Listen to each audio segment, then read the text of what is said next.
卫生福利部伫今年年初强调讲，伊度变为讲哦，会是顶照3.0的重点之一，也毋过已经过半当咯，嘛无具体计划。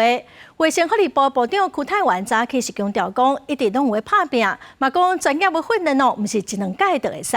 另外有专家嘛表示讲，甲评委讲退掉，可能会增加照顾者的负担哦，所以一定要有相关的配套，嘛要教育照顾病人的家属。这嘛是个人社会。根据卫福部健保署的统计，113年度插鼻胃管的人有要到40万人。不过，这条长长的肠鼻，互患者心理压力正大。卫福部不伫今年年初强调，要甲北调鼻胃管列做长照3.0重点项目。不过，高达已经半年也无具体计划。应该是一直在进步中了，这种专业的训练有时候不是1、2次就好，还有家属的担心。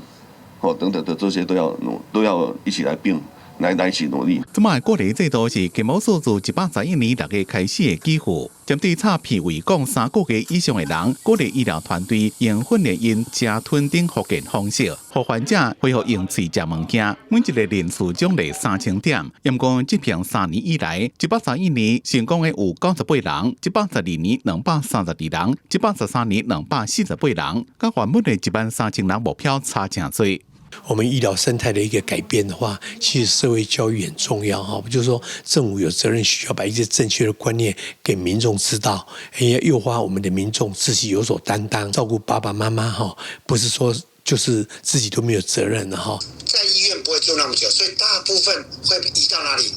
长照有体系去做 PAC， 就是跟长照机构的一个串联，到社区的照护。我们如果有一个示范的完整的计划，其实是可以帮这个找出一个解方。专家建议减少鼻胃管，重点毋是伫咧插入了安怎解绑起来。另外，伫咧插鼻胃管进前，前期就要先做好更加严格疾病预防。希望卫福部包括健保署、国健署做伙努力，做好完整的配套措施。公司新闻综合报道。